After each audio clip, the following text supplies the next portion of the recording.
Selamat siang yang terhormat Ibu Niken Kusumawardani, SE MSc AKCA, dan teman-teman yang saya kasihi. Pada kesempatan kali ini saya akan menjelaskan langkah-langkah pengisian SPT 1770. Selamat mendengarkan. SPT 1770 merupakan surat pemberitahuan tahunan pajak penghasilan atau PPH yang digunakan oleh wajib pajak orang pribadi atau WPOP yang memiliki kegiatan usaha, pekerjaan bebas atau penghasilan dari berbagai sumber, baik dari dalam negeri maupun luar negeri.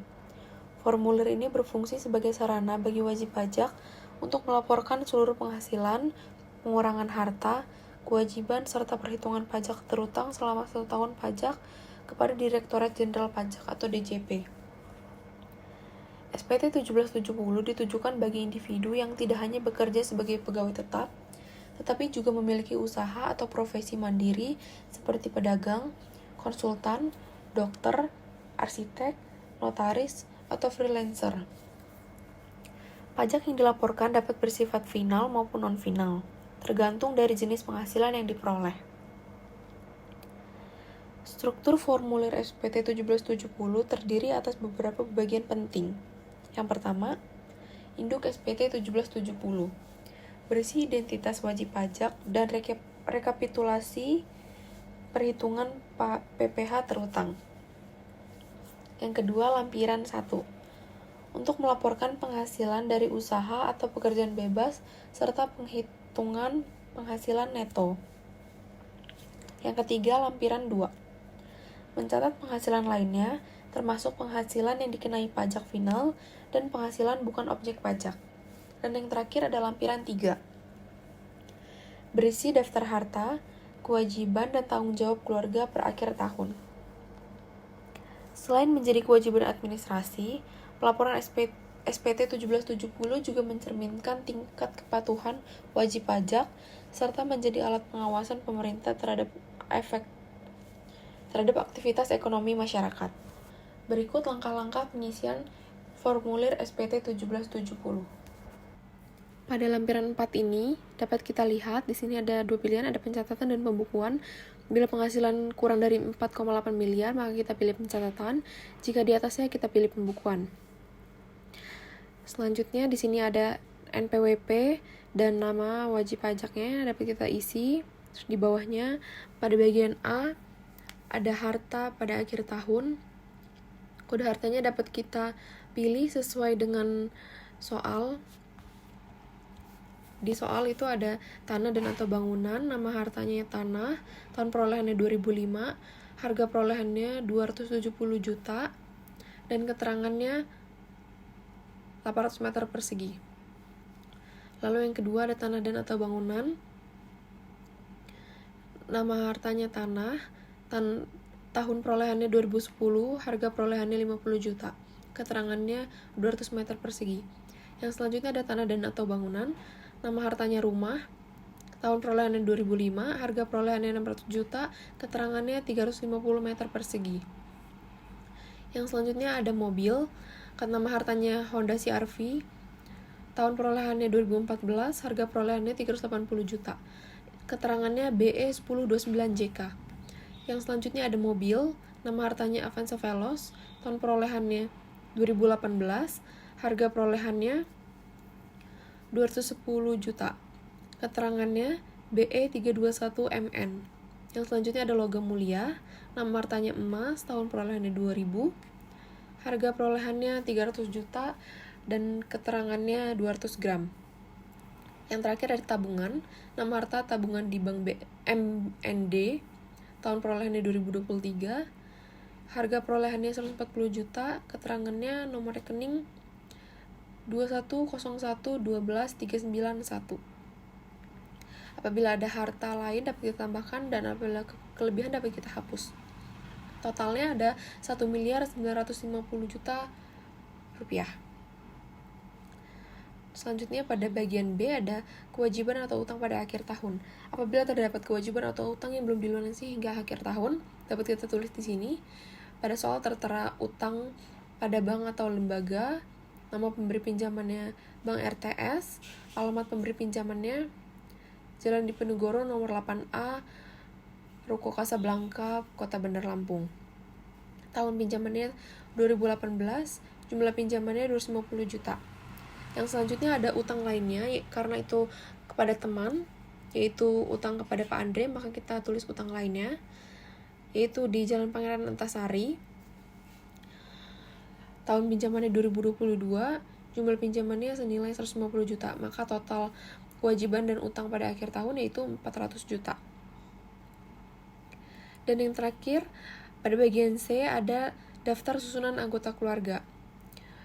Dapat kita tulis yang pertama ada Joko Darmawan, NIK-nya 18.0029.1029.1001, hubungannya yaitu ayah kandung, pekerjaannya tidak bekerja.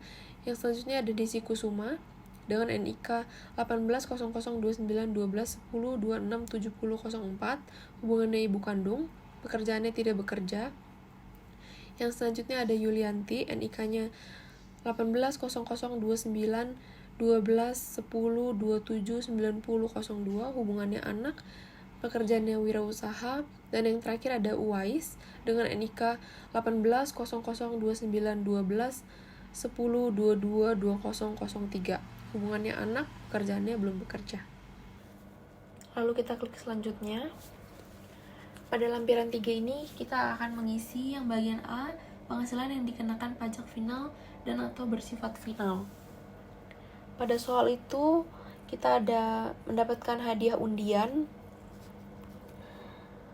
sebuah motor X-Max senilai 60 juta dari PT Bank Mandiri Bandar Lampung dan pajaknya telah dipotong oleh PT Bank Mandiri. Maka dapat kita tulis di nomor 4 ini hadiah undian, dasar pengenaan pajak atau penghasilan brutonya 60 juta, PPh terutangnya 300.000 itu dari 0,5%-nya dari ini. Maka hasil PPh terutangnya ada 300.000. Dan yang pada bagian B dan C ini tidak ada di soal, maka ini akan kita kosongkan aja. Selanjutnya ini ada bagian A, daftar pemotongan atau pemungutan PPh oleh pihak lain, PPh yang dibayar atau dipotong di luar negeri, dan PPh ditanggung pemerintah.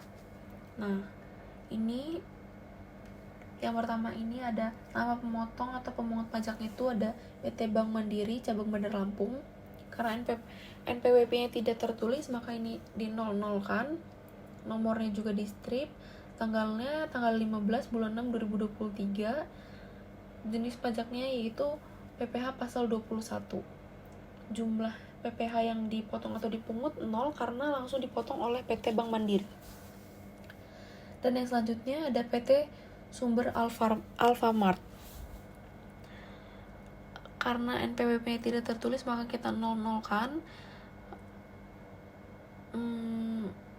Nomor bukti pemotongannya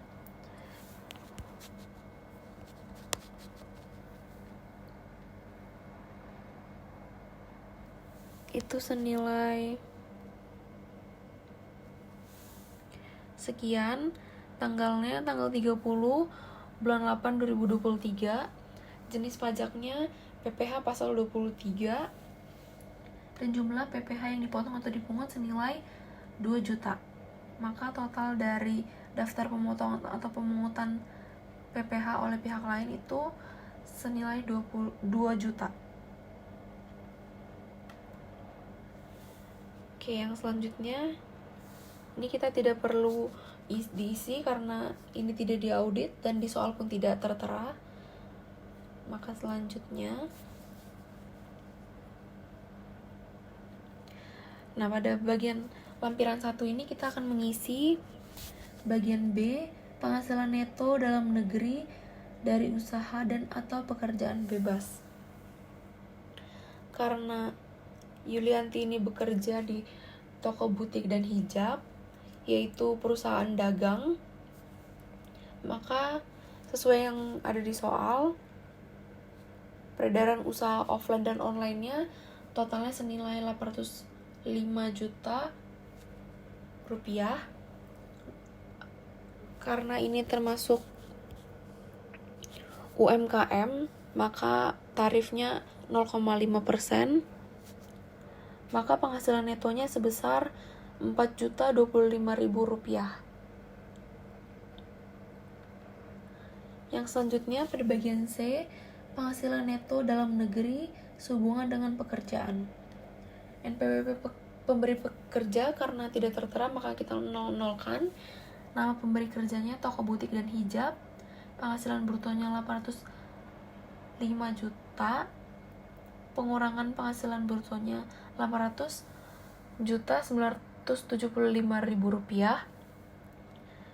Penghasilan netonya 4.025.000 rupiah. Dan pada bagian D yaitu penghasilan dalam negeri lainnya, karena pada soal Yulianti mendapatkan royalti dari reseller usaha butiknya yang tidak dipotong pajak sebesar 42 juta, maka di sini kita tulis senilai 42 juta. Selanjutnya, karena Yulianti belum menikah, maka kita pilih kakak.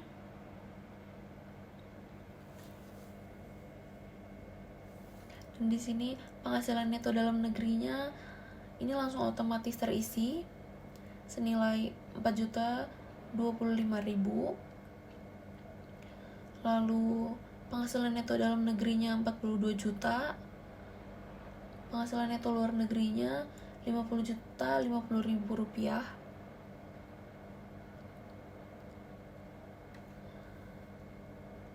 Jumlah penghasilan neto setelah kompensasi kerugian senilai 50.050.000 rupiah. Penghasilan tidak kena pajaknya yaitu TK2 senilai 63 juta. Dan ini otomatis terisi seperti ini. Dan pada bagian akhir yaitu termasuk wajib pajak. Sekian langkah-langkah pengisian SPT 1770 dari saya. Berikut merupakan referensi saya dalam membuat video langkah-langkah pengisian SPT 1770. Sekian video langkah-langkah pengisian SPT dari saya.